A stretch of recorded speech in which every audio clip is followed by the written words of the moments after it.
Antimatter. That word probably conjures up images of Star Trek or Doctor Who, but perhaps that's because antimatter is just rare, just elusive and so far removed from our everyday reality. But far from being science fiction, antimatter is science fact, and its nature is of huge importance to us, because the behavior of antimatter could let us understand how the universe evolved, if only we could understand it. And this discourse is all about antimatter from the deepest, most fundamental point of view, the point of view of particle physics. I'm going to tell you what the universe consists of, what matter consists of at the deepest level, and how antimatter fits into that picture.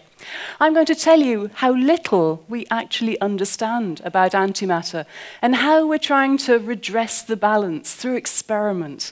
I'm going to tell you about three very, very different ways of looking at antimatter and examining it that are our current experimental thrusts today. And I'm going to give you our latest results so you can see for yourselves how close we're coming to understanding the whole thing.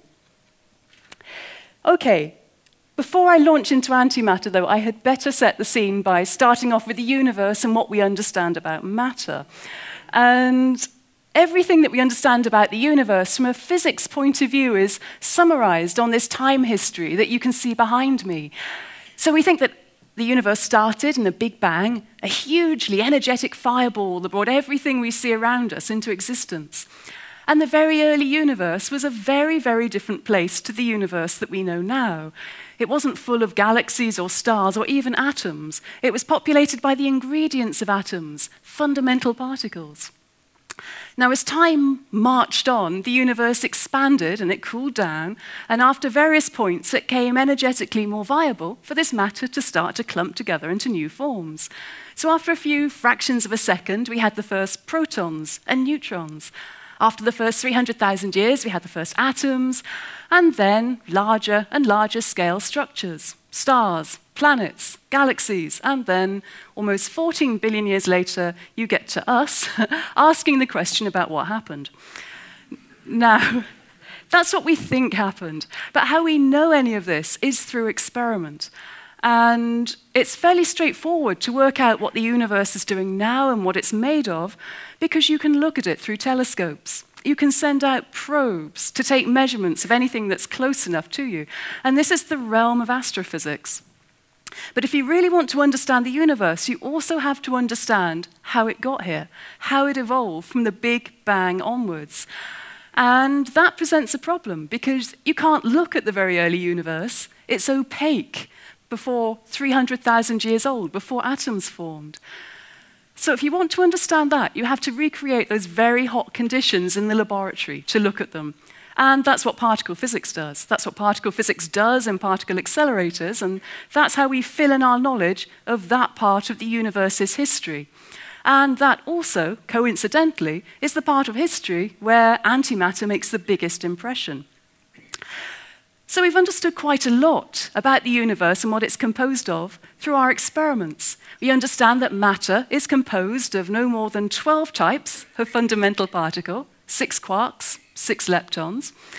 And these, by the way, when I talk about fundamental particles, these are tiny. They're at least as small compared to atoms as atoms are compared to you. And I say at least as small because they're so small that we haven't yet been able to measure their size. They're just smaller than we've been able to measure. It's a limit. Now, what holds these tiny, tiny objects together to make matter look the way it does to us are a small number of fundamental forces. There's the weak force. That's responsible for radioactivity, and it affects every single one of our matter particles. And it's conveyed by force-carrying particles, particles called W and Z bosons. And we even have a picture for how this works. We think this force, and others like it, are conveyed by these force-carrying particles being exchanged between matter particles. And this is what does the sticking together, so to speak. But it's not just the weak force that does this work. There's also the electromagnetic force. That's much more familiar to us in everyday life. It's driving the lights, it's driving my laptop and the projector and so forth. You all know about the electromagnetic force. You know it acts on anything with an electrical charge, and that means it also acts on any fundamental particle that's charged as well. And it's communicated by photons of light. And then quarks, and this is what makes them different to leptons, also feel something called the strong force. And it's the strong force that keeps atomic nuclei stable, because it's an attractive force. And it's strong enough to overcome the electrostatic repulsion that protons, positively charged protons in the nucleus, would otherwise find and feel. Now, that is about it, to be honest, for everything that we consider in particle physics, but it's not all there is to understanding the universe. There's one more force, gravity, which is extremely important for understanding the large-scale structure of the universe. Now, gravity acts on mass, and we know that our fundamental particles have mass because we've measured this experimentally. However, gravity is so weak compared to the other forces that it doesn't really enter into our picture of the universe at these very tiny scales and these very early times. That's also because, not just because we can discount its effects, but because we haven't yet found a way of describing gravity in the same way as the other forces, using the same branch of mathematics. That hasn't worked for us yet. Okay, so we have matter, and we have force that sticks matter together. And there's just one more ingredient in the universe, and it's one that was discovered very, very recently, just over a year ago. And it comes back to this question of mass that I've just mentioned in the context of gravity. And it's to do with the reason why fundamental particles have their mass in the first place. And we think that's due to the Higgs field. Now, the Higgs field, if you can imagine, is a kind of energy field present throughout the universe. And we think it gives fundamental particles their mass as they move through the field by interacting with them as they go. And the amount of mass a fundamental particle gets depends on how strong that interaction is. And this field, like the other forces, has a particle associated with it, the Higgs boson. And with that final piece in place, our whole jigsaw of the universe is completed. And we not only have identified all these different components of the universe in terms of matter and force and the Higgs that gives particles mass and have a picture for how it all works, but we can encapsulate these pictures mathematically in equations. And these equations form our theory of particle physics. And this theory is so elegant, so mathematically succinct, that you can write it on the front of a T-shirt. You can even buy the T-shirt if you go to CERN. It's a retail opportunity that awaits you. But more than looking good from the point of view of a mathematician, this theory is really special. It's so good that we haven't yet made an experimental prediction that, a theoretical prediction that disagrees with anything we've observed experimentally. It's so good that we call it the standard model of particle physics. So here we are. We have a very simple universe at its core and a very good theory that describes what happens. But that's only half the story. Unfortunately, I've only told you half the story, because for every single one of these particles that I've told you about that's described in the standard model, each one of these particles potentially has a twin, an antimatter version, a counterpart that behaves like a mirror image of its matter counterpart, but carries the opposite electric charge. So the antimatter equivalent of the negatively charged electron is the positively charged proton. The antimatter equivalent of the positively charged proton is the negatively charged antiproton. Now, the hallmark of antimatter, how you know you have it, is that when matter and antimatter meet their opposite counterparts, there's one diagnostic that lets you know that's happening, because matter and antimatter otherwise are pretty identical. And that's because when they meet, they annihilate, and they release enormous amounts of energy. If I have a 1/4 gram of matter meeting a 1/4 gram of antimatter, the resulting annihilation has the explosive force of 5 kilotons of TNT. It's completely noticeable. It's a completely good diagnostic that you you have antimatter in the vicinity. Well, luckily, that doesn't happen very often. And in fact, it happens not at all. And so you might be wondering what part antimatter plays in the universe, because there's not very much of it around. You might be wondering why we should even want to have antimatter in the first place. And that wouldn't be a stupid thing to say, because for the vast majority of mankind's history, antimatter wasn't even dreamt of. There was no reason to have it. And that's because if you go back to classical physics, and let's say you want to describe the motion of something simple, like an electron, there are very, very simple equations that do the job for you. There are equations like the ones on the screen behind me that define the energy, the kinetic energy of an electron, the energy it has by reason of its movement and its speed, its velocity, v, or its potential energy that you can relate to the height. Now, if you have an electron, if you have any electron, and you take its energy, for example, and its velocity, you'll always get the same answer out for its mass, because electrons have a characteristic invariant mass. There's only one solution, in other words. There's no need for any other solution or any other types of matter. Now, that whole situation changed in the early 20th century, when people started to realize that these classical equations of physics didn't apply in every single situation. And the first clue that they weren't complete came with Einstein. Einstein was studying the movement of things going very, very fast, close to the speed of light, and realized that motion diverged from classical equations. You had to treat things slightly differently. And so he derived equations of motion, the special theory of relativity, that still related energy to momentum and speed and mass, but did it in a slightly more complicated manner, but one which was more generally correct. And that wasn't the only thing going on at that time.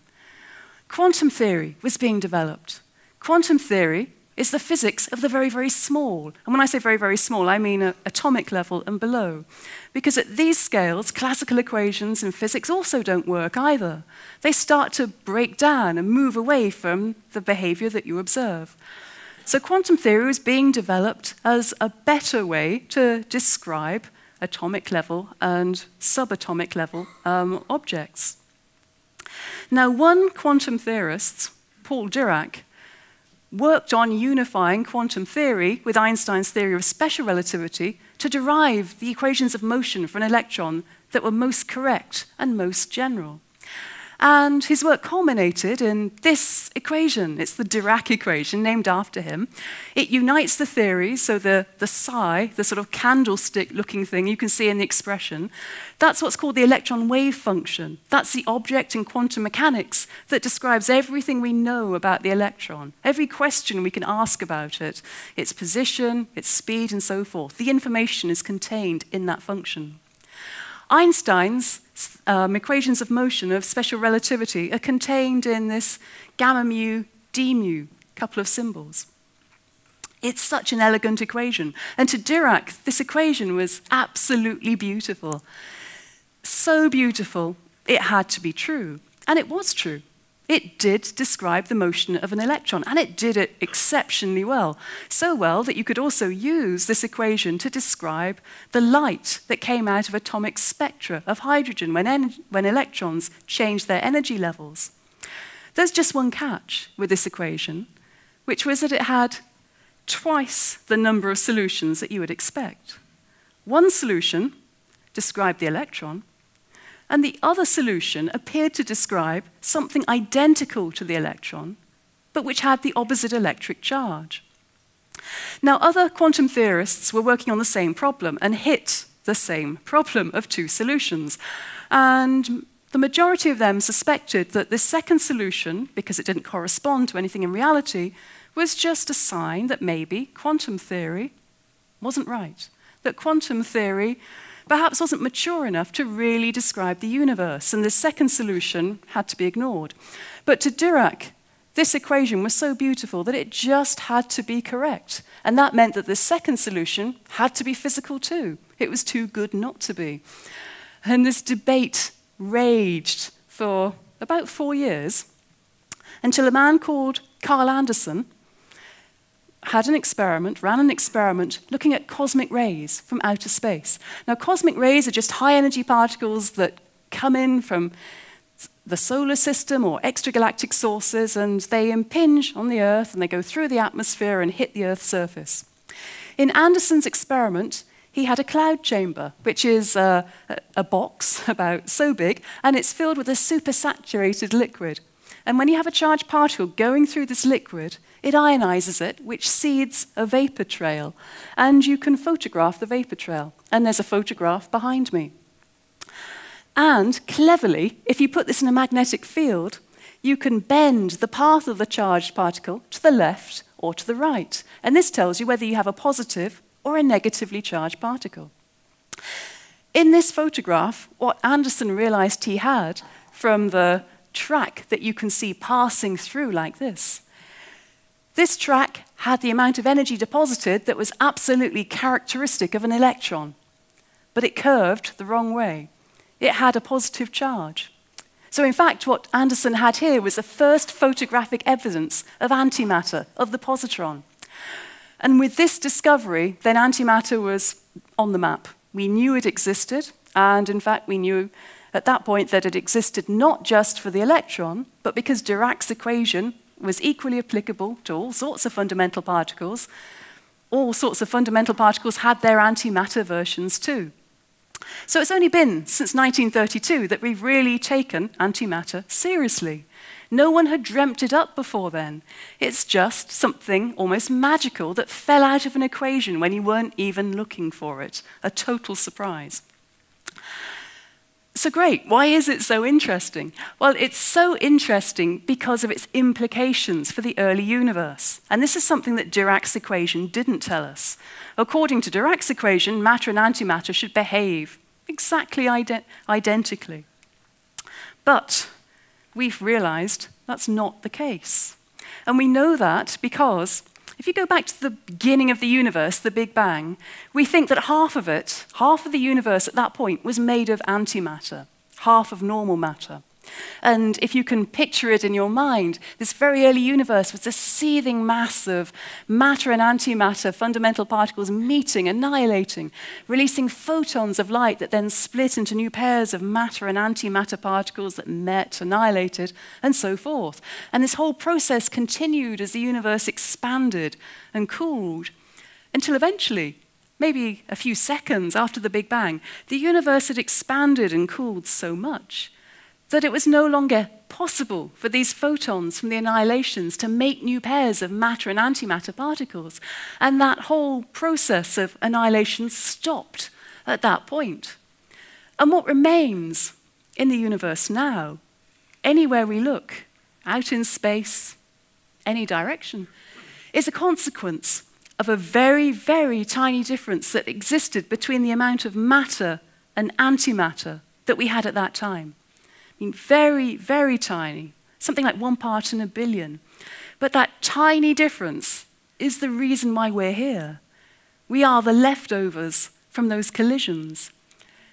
Because if there were equal amounts of matter and antimatter at that time, they would all have annihilated, and the universe now would just be full of light. So quite clearly, antimatter is something that we have to take seriously if we're going to understand the evolution of the universe. So how can we get from a universe that's half antimatter to a universe now that's matter-dominated, where we hardly see any antimatter at all? Well, to get from one to the other, you need to have more matter than antimatter. That goes without saying. But that can only happen if there's some difference between matter and antimatter, if there's some difference in the behavior of matter and antimatter that meant that after a few seconds you ended up with more of one than the other. Now, technically, that difference is something we refer to in particle physics as CP violation. All that means here is C and P are the two things you do to matter to turn it into antimatter. C stands for charge, you change the electrical charge. P stands for parity, that's the reflecting it in a mirror bit. Now, according to Dirac's equation, matter and antimatter behave the same way, so they had complete symmetry under CP. But that can't be the case if the universe changes from being half antimatter to now. There has to be a violation of that symmetry. There has to be a difference. Now, it's a very subtle difference, and I want to give you a type of visual analogy for the sort of subtlety that's involved. And it's only an analogy, so I don't want you to take it too seriously. I just want to give you an illustration of the very slight differences that we're looking for. So, in my analogy, my bit of matter that I'm considering is represented by this Escher picture. I want to turn this into its anti-picture, just to illustrate the idea that I have in mind. Now, I have to do two things to my picture to turn it into an anti-picture. The first thing is to reflect it in a mirror, because my anti-picture will behave like a mirror image. Well, that's easy. I can just reflect it. And I put a little p there to remind me. That stands for parity. The other thing I have to do to my picture to turn it into the anti-picture is to change its charge. And this is where my analogy breaks down, because the Escher picture is not electrically charged. But I can represent electric charge by changing black to white, white to black, and altering the direction of my grayscale, if you like. So let's do that and see what happens. Okay, so that's what happens when I represent changing charge. Now, to turn my picture into my anti-picture, I have to do both things together. It doesn't matter what order I do them in, one after the other. I'll end up with the same thing. And here it is in the bottom right-hand side. That's my anti-picture. Now, according to Dirac, that anti-picture should look identical to to the matter picture originally. And it does look pretty similar. But if you look closely, in detail, then you might see some subtle differences in shading. You might notice that the shading on the wings of the geese is slightly different between matter and antimatter. You might notice that the shading in the fields is slightly different between matter and antimatter. In other words, the nature of antimatter and matter isn't quite the same. And it's that very tiny difference, that's the visual analogy of the very, very tiny difference that we want to discover and understand in particle physics. Okay, so that's why we have antimatter, and that's told you why antimatter is so important. So now let's go on to the big question, which is, how much do we understand about antimatter? Well, I've summarized it here. Not a lot. Not a lot, if I am really honest. And that's because we have no underlying explanation for why antimatter should be different. We almost had no expectation that antimatter should exist, and that only that equation that predicted it, well, that's our only theoretical input, and that predicts matter and antimatter should be the same. So it's very hard to try and make progress. Now, we have observed experimentally that matter and antimatter are different. Observations were made in the 1960s that showed this to be the case. So although we don't have a deep underlying theoretical explanation for why antimatter is that little bit different, what we do have in the standard model is a parameterization of this difference that we had to add on to the theory in quite an ugly way to make it fit experimental data. That's the only theory guideline we have. But at least it's a prediction that we can test by making more and more and more and more measurements of matter and antimatter and how they're different, and then seeing if they match the theory. And if they do, we know that this parameterization works. Even if it doesn't explain, it works. In other words, then, our search for the nature of antimatter is going to be driven by experiment. And so our hope is that by making as many measurements as we can see the deep pattern under the measurements. We can see the big picture that they all add up to. And that will help us understand, finally, why antimatter behaves the way it does. And that might also help us understand the universe in a much deeper way. So now I'm going to switch tacks. I've told you why antimatter is important. I've told you why we have it. Now I want to tell you how we're trying to understand it. And that means I'm going to start telling you about the experiments that we run to try and understand it. And I'm going to give you 3 very different ways of looking at the whole subject. Okay, so the first way is to step back a little bit and think, well, we don't see much antimatter around us here on Earth. But maybe it's out there in the universe somewhere. Maybe we just haven't seen it because antimatter annihilates on its way through the Earth's atmosphere, and that's why we never see any around us here on Earth. So the obvious solution here is to look in outer space. Maybe outer space holds the answer.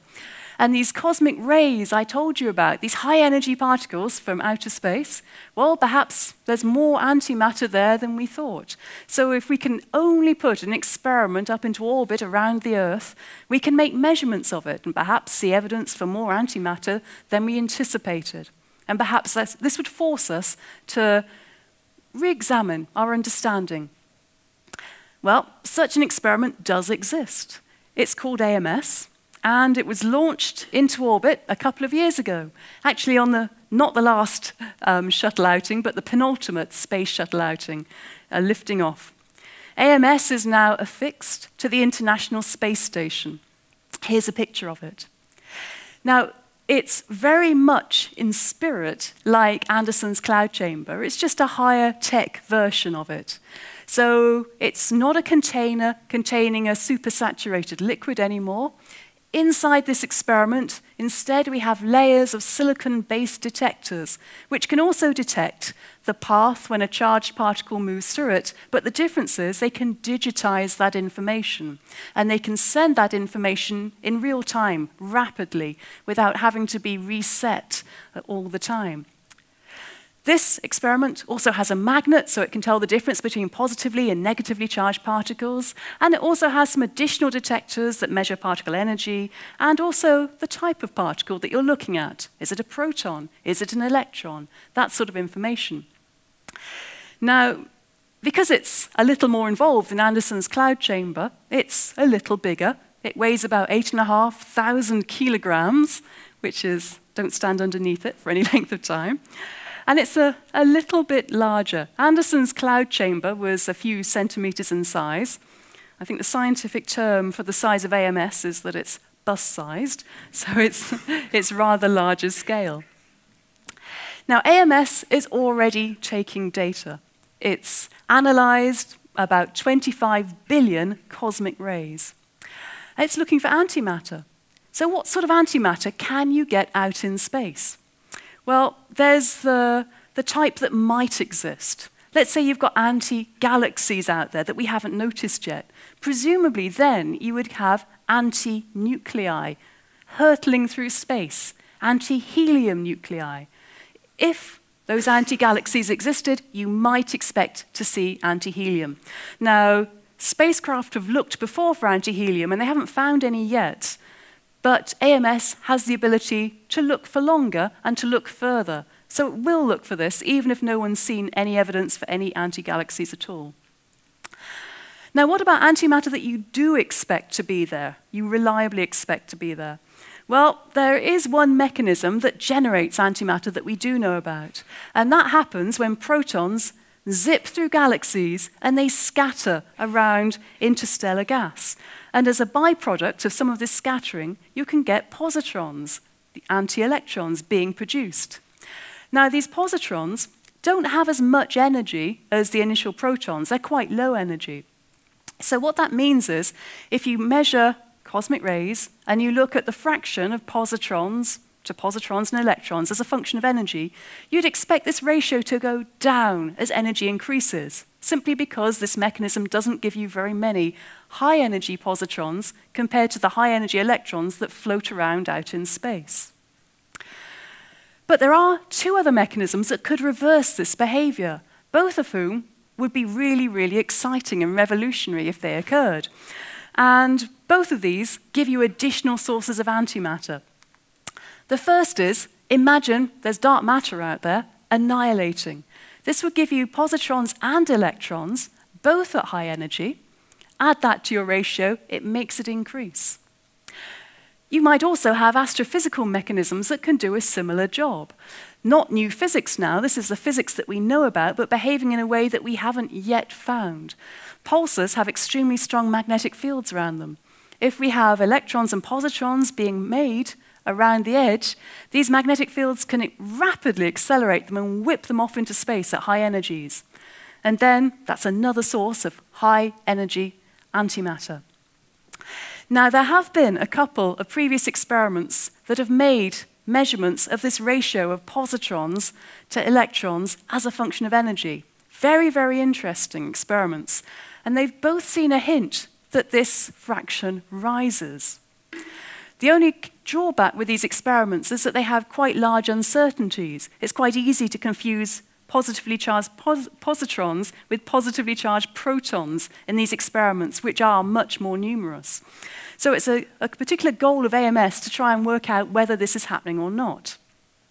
So I can give you AMS's latest result right now, based on these 25 billion cosmic rays. Here it is. So on the y-axis, we have this positron fraction I've just been telling you about. And on the x-axis, the energy that you've just seen. The green areas and the blue areas are the previous experimental measurements that I mentioned that indicate this ratio rises. Now, what's new on here are the AMS results, which are the red points, much more precise. And they map out this fraction rising with energy much more nicely. So now we are in no doubt that antimatter, there is more antimatter in the universe than we thought. And there's progressively more antimatter as you go up in energy. Now, we don't know yet whether this is due to dark matter annihilating, whether it's due to pulsars or anything else. We need more data to work that out. We need to work out if this antimatter comes from a particular source, somewhere in the sky, if it's evenly distributed, and that will come in time. The AMS experiment has only analyzed 10% of the data it expects to collect. So with extra data, we can look further up in energy and hopefully discriminate between possible new physics and possible physics that we know about behaving in a new way. That's quite exciting. But it's not the only way that we can understand antimatter. We can also look at it in the laboratory, where things are much more controlled.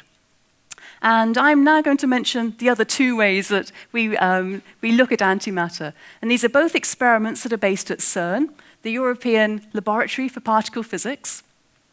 Now, CERN has been researching fundamental physics for almost 60 years now. And it's moved from being a European center to a world center of particle physics, because particle physicists from all over the world, quite literally, come together and collaborate here and work together on huge experiments. And it's an especially exciting place at the moment, as I'm sure you're well aware. It's especially exciting if you're an experimental particle physicist, because it's the home of our most powerful particle accelerator, the Large Hadron Collider, or LHC for short. Now, just in case there's anybody here who hasn't heard of the LHC, it's I have an aerial photograph to describe it to you. The LHC is enormous. It's an amazing engineering feat. It occupies a circular tunnel 27 kilometers long that straddles the border between France and Switzerland near Geneva. So here in the photograph, you can just about see Lake Geneva in the background. The city of Geneva is at this end, and the Alps are in the distance. The French-Swiss border is somewhere around here. Now, of course, you don't see the LHC if you're flying over Geneva, because it's 100 meters underground. And if you go down to visit it, which you can do when we're not taking data. And we're not taking data at the moment, by the way, so now is a very good time if you're round in Geneva and you want to have a look at it. It's free to go and visit. You just have to book it. But if you go and visit, you'll find yourself standing in a tunnel, like you can see behind me. It's about the same diameter as the London Underground, and maybe a little bit cleaner. And it's so large, it's such a large circle that you can just see it curving away in the background, in the distance. You can see that very slight curvature. And you can also see that you'll be standing next to a long chain of blue magnets. And it's these blue magnets that are the heart of the particle accelerator of the Large Hadron Collider. These blue magnets provide the muscle, if you like, to keep the beams in the particle accelerator moving round their circular path. Because what goes on inside the LHC when it's working is that we have two beams of protons that circulate in opposite directions around the ring. And they're accelerated to enormous energies. At design spec, which we haven't reached yet, by the way, we're hoping to when we restart in 2015, at design spec, these protons will be accelerated until they're going at just 20 kilometers an hour less than the speed of light. It's really fast. And once you achieve that, you bring these beams into collision at 4 points around the ring. And we don't just bring these beams into collision once or twice. We do it 40 million times a second when the LHC is operating. And what is really remarkable and wonderful about this, and the reason that it's so very interesting and important for us, is that inside every one of these collisions, for a very tiny instant of time, in a very tiny area of space, what we're actually doing is recreating the very high temperatures of the very early universe, fleetingly. And when I say early, I do mean early. When I say early, I'm talking billionths of a second after the Big Bang. That early. That's what we can experimentally access. Now, if we have colliding beams at 4 points around the ring, the thing to do is to build experiments around these collisions, because then with experiments, we can record what happens. We can build experiments that behave essentially like gigantic three-dimensional digital cameras that take snapshots of these collisions as they occur, that make measurements of the fundamental particles that are produced in collisions as they fly outwards with high energies and cool down and work out what they decay to and so forth. And we digitize this information and record it, and then we analyze it later to see if it matches up with theory or not. Now, the interesting point from the point of view of researching antimatter is that collisions at the LHC make matter fundamental particles and antimatter fundamental particles. That means we can isolate samples of both, and we can make measurements of both, and we can directly see if matter and antimatter show differences at this very smallest level. So we can isolate snapshots, such as this one. Yeah, here we go. We can look for matter behaving in a particular way inside our experiments, record this, and then look afterwards to see how many of those snapshots are matter, how many of them are antimatter. Do we see the same rate? Are they different? Now, I work on the experiment at the LHC, which is really designed to look into this question. It's an experiment called LHCb. This is a picture of it. It's not very photogenic compared to some of the other particle detectors you might have seen at the LHC. And that's because it's a different shape. It's instrumented in a different way. It's actually end-on in the experimental cavern. It's pointing in this direction. You can't see it because it's surrounded by so much scaffolding, so many staircases to enable us to walk around it and fix bits when they go wrong. So perhaps the easiest way of seeing it is as a schematic. So here we go. So imagine, if you will, our proton beams running through the length of the experiment. Now, just like AMS, this experiment is really just an updated high-tech version of Anderson's cloud chamber. Around the collision point of the beams, which is here, we have detectors, silicon detectors, that make measurements of the tracks of charged particles as they fly through. We have a big magnet that tells us whether we have positively or negatively charged particles. We have detectors that measure the energy of the particles passing through, and detectors that, just like AMS, can identify the different types of particles that we have passing through. So you see that AMS is really a particle physics experiment, even if it's stuck out in orbit around the Earth. You'll also note that now we've expanded our scale again, and instead of being bus-sized, LHCb is, well, I don't know, super bus size, stretch bus size, 20 meters long. It's absolutely enormous. Now, the reason it has this particular shape, well, the clue's in the name. LHCb is called LHCb, not because it came second or anything like that, but because it studies the property of the B quark, one of the quarks, one of the fundamental particles. And the reason that we chose to study this particular fundamental particle is that for reasons we don't understand, matter and antimatter versions of the B quark behave most differently. And that makes it a really good laboratory for studying the effects of matter and antimatter differences, because they're just easiest to measure. The other thing that's handy for us is that B quarks, when they're produced in collisions, they usually fly along the same direction of the beam, and this accounts for the particular shape that we've built our experiment in. The other thing that's really handy about the B that helps us isolate it from all the other millions of things happening inside the LHC when we have collisions that we can't record all of them. We can only record about 1,000 of the 40 million happening all the time, is that bees have a very distinctive experimental signature. They only live for a very small time before they decay to other particles. But that time, that lifetime, is just long enough for them to fly a few millimeters or a few centimeters through our experiment.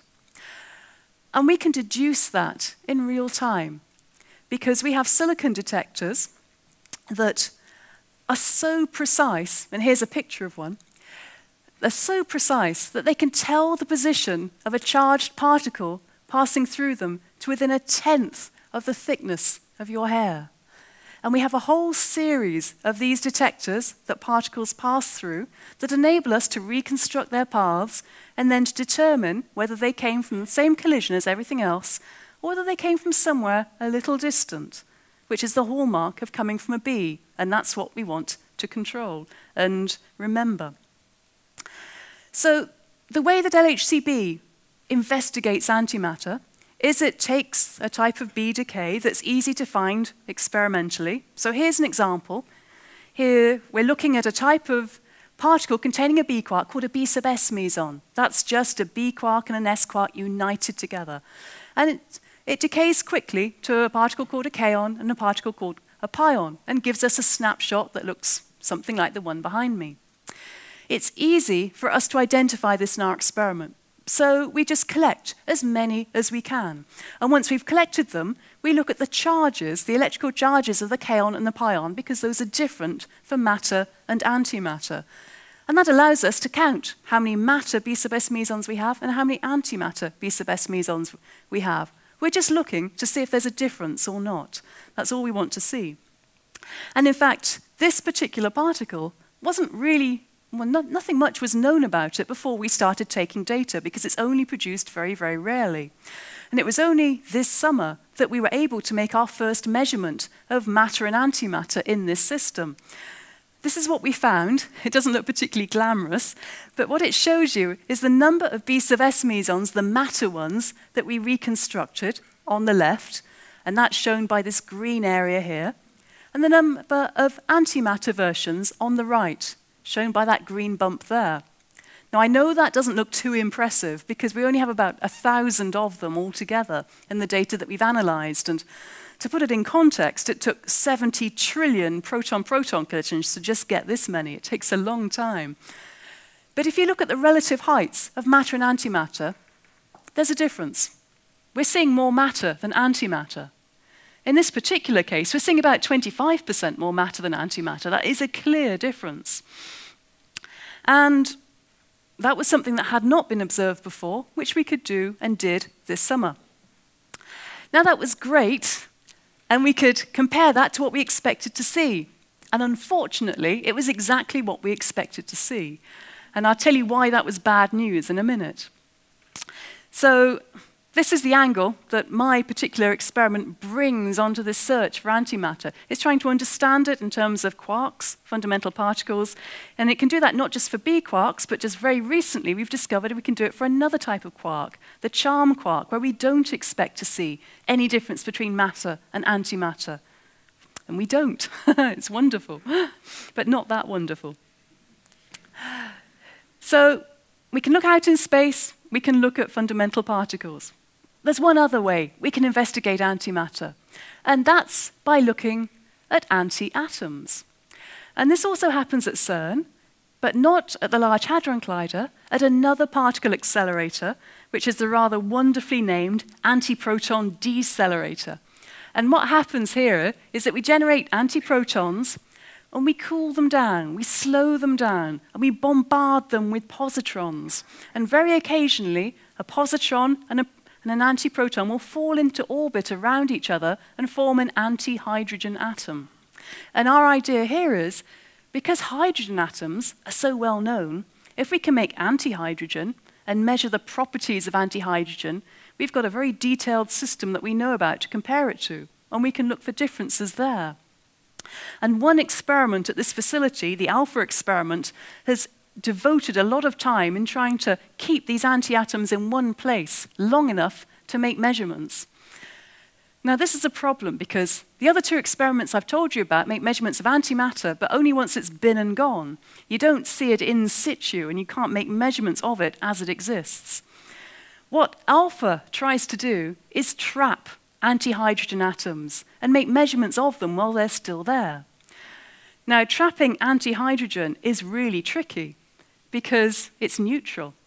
You can't apply an electric field across it to hold it in suspension, and you know the moment it touches anything, there are protons and electrons in anything it touches. It's just going to annihilate like a flash. And indeed, it will be a flash. So what alpha have developed is something called an antihydrogen trap, a magnetic bottle. It's shown here, and it has immensely clever magnetic fields that keep the antihydrogens in suspension because they interact with the magnetic spins of the particles inside the antiatoms and just keep them away from the walls of the container. Now, alpha's only done this for a few hundred antihydrogen atoms so far, and it's managed to hold them in suspension for about 15 minutes. Now, I don't know if any of you have read Dan Brown's book, Angels and Demons, or seen the film. If you do, then you'll be aware that, according to Dan Brown, CERN is capable of manufacturing enough antimatter to destroy the Vatican and of storing it in canisters like this that run off batteries for 24 hours or so. Well, we're nowhere near that at CERN. The best we can do is alpha and 400 antihydrogen atoms for 15 minutes. But at least it's a start. And alpha has proved that we have the technology to be able to start making measurements. So what measurements can you make with antihydrogen? Well, it's rare to get, it takes a long time, and we don't have many of them, so we haven't been able to do precise measurements yet. But what we have done is tested gravity on antimatter. Now here's a thought. How does gravity affect antimatter? Does it go down or up? I mean, you'd think it would go down because antimatter has mass, but antimatter is so weird, you never know. You'd better find out. And you can do very simple things like turn off the magnetic field in that trap and look to see whether your antiatoms fall down and annihilate on the bottom of the trap, or if they float upwards and annihilate up there. And that gives you a fix on how they behave under gravity. So that we've had a first look at that, but with not enough precision to say anything particular. That's something that we'll need more antiatoms to look at. And in the future, we also want to test the structure of antihydrogen. We want to look to see if positrons orbiting the nucleus have the same energies as electrons orbiting the hydrogen nucleus, so whether there's a difference there too. And the reason that we're looking for differences is, I remind you, that we really genuinely do not understand the nature of antimatter at all. And it's only by trying to find differences wherever you can that you might find something that gives you a clue to that ultimate nature that you're trying to understand, something that will just give you a glimpse of the theory that you're going to need to describe it, that will then revolutionize your understanding of the universe.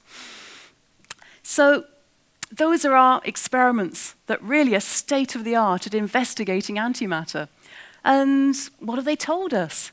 Well, you've seen that they're in their early stages, all of them. You've seen that AMS has only analyzed 10% of its data set, and it's seen something really quite compelling. There's more antimatter out there than we thought originally. It must be produced by a mechanism that we don't yet understand, but we don't know whether this is a new type of physics making it occur, or astrophysical processes that we don't yet fully understand, but which are a standard physics. That all has to be understood. You've seen that alpha is able to make antihydrogen atoms and store them to make measurements, but we haven't yet made them with any precision.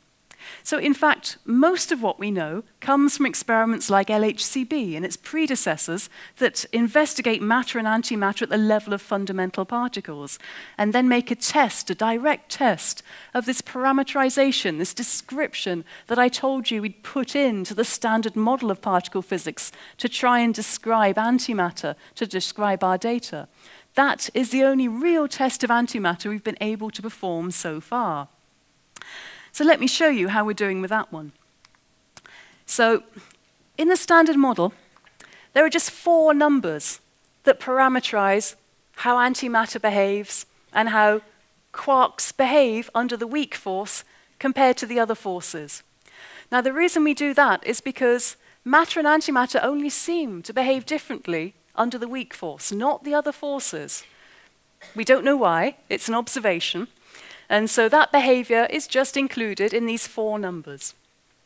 So the idea is whenever we make a measurement that is sensitive to any of these numbers, we can extract values for them from our measurements.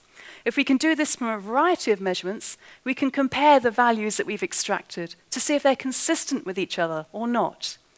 If they're consistent with each other, it means that even though we're fairly dumb with the way we're describing antimatter by just having a number, it means it works. And that's sufficient to describe data, even if it doesn't explain it. If these values don't coincide at all, it tells you that your understanding's rubbish and you better go away and think again. And, you know, that would be quite exciting too. You can't lose in particle physics. You either discover or you discover more that you don't know. So what have we found for that number? Well, let's have a look. This picture is a summary of everything that we have found out and compared to the standard model. Now, what it shows you are colored areas which are the possible values for these standard model parameters that we've extracted from a whole series of different experimental measurements. We've made measurements, direct measurements of matter and antimatter behaving differently. We've made measurements of matter oscillating into its antimatter counterpart and back again. We've made measurements of matter particles decaying, of antimatter particles decaying. All of those give us information that goes into this colored plot. Now, there is one point in this plot where all of these colored regions coincide, right here. And what that means is that each one of our experimental measurements has a value for the matter-antimatter difference, which is consistent with each other. The whole framework of the standard model with these extra 4 numbers in seems to work at describing our data. It does a really good job at describing our data. Really, really, really brilliant. The fact that you can perform experiments on very, very different types of particles in very different ways, and they all give you the same information back about how different matter and antimatter is. It's really compelling. It looks like we really understand our data. We really understand how quarks and antiquarks behave. So let's put that into practice, because what we can do is take the amount of matter we know that we see around us, and this difference between matter and antimatter that we see in the standard model, and we can work it backwards to estimate how much antimatter there should be at the beginning of the universe. Well, if you do that, if you go through the procedure, it's a bit shocking, because you don't find half a universe's worth of antimatter at all. It's far less than that. What this implies is that there's only 1 galaxy's worth of antimatter. We've fallen short quite a lot. There's quite clearly a lot of antimatter that's unaccounted for. So we might well understand the behavior of quarks and antiquarks really, really brilliantly, but that's not enough to describe the evolution of the universe. That is still a mystery. So where is this answer going to come from? If the best we can do is to only understand the teensy fraction of the difference that must exist if you go from half a universe of antimatter to to a universe of mainly matter, then where can we find answers? Well, it's obviously where we haven't looked yet. And there are many places where this can be. I've only talked about quarks. It might be that in particles we haven't been able to explore very much yet, neutrinos, which are very, very, very difficult to detect experimentally. That's why we don't know very much about them. It might be that neutrinos exhibit a much greater difference in behavior between matter and antimatter versions than quarks. Well, we hope our next generation of neutrino experiments that are being designed at the moment and constructed at the moment might be able to make the first measurements so we can find this out. At the moment, we genuinely don't know. We don't even know what the anti-version of a neutrino is. It might even be the same as the neutrino. Anything is possible. There's also the possibility that there's new physics out there. And by new physics, what I mean is new physical processes that we haven't yet seen. Physical processes that arise from a deeper theory of nature than the standard model. And there are candidate theories that are around on the market at the moment that we test on our experiments. And one of the most popular new theories that we test is a theory called supersymmetry. Now, supersymmetry has actually been around since the 1970s. And although we haven't found any experimental evidence for it yet, it's such an attractive theory that we're reluctant to let go of it. And what supersymmetry does is it takes the standard model and it extends it by adding a new symmetry in nature, a new connection, a new simplicity. And it's a connection between force and matter. And the way that supersymmetry does that, practically speaking, is it predicts the existence of a whole lot more new particles. Supersymmetric partners of every particle we know about, such that the supersymmetric partners of matter particles behave like force-carrying particles, and the supersymmetric partners of force-carrying particles behave like matter particles. Now, supersymmetry doesn't have a well-defined explanation of antimatter and matter-antimatter differences inside it, but it could be incorporated in it. It could describe it. It's possible. And perhaps those AMS results that we saw before, that extra antimatter out in space, well, that could be linked to supersymmetry. Because one other attractive aspect of this theory is that the lightest one of these new supersymmetric particles that's predicted is a really good candidate for what dark matter might be made of. So that's why we continuously look for any evidence that this theory is correct. But that is in the future. So what is the outlook for making progress with antimatter? I've shown you what antimatter is, how it fits into our understanding of the universe, why it's important, and that we know so little. And I've also shown you how we're trying to explore it. So the future for antimatter is, in essence, a bit more of the same, because we're only at the start of these experimental investigations. AMS has 90% of its data to have a look at. LHCb has the rest of the LHC's worth of data to look at. And as we're going to go up and double our energies when we restart in 2015, there's a whole lot more of the universe that we can then explore, earlier times and so forth. We can also look not just for CP violation, but for new physics as well, any evidence there that can then be linked to antimatter. And we saw alpha as well. Now, alpha hasn't seen very many antihydrogen atoms, but it's going to restart next year with an improved trap and generate far more. And then we have neutrinos. We might find out more about neutrinos. Who knows? It's in the future. So my last word in this, our search for understanding antimatter and how on earth it made the difference to make the universe evolve from the Big Bang to now, is that this search is one of the biggest questions in physics. It's one of the biggest questions we're trying to answer in our experiments. So stay tuned. We're finding out evidence as fast as we can. And as soon as we make any discoveries, as soon as we move our understanding forwards, then we're quite definitely going to tell you all about it. Thank you.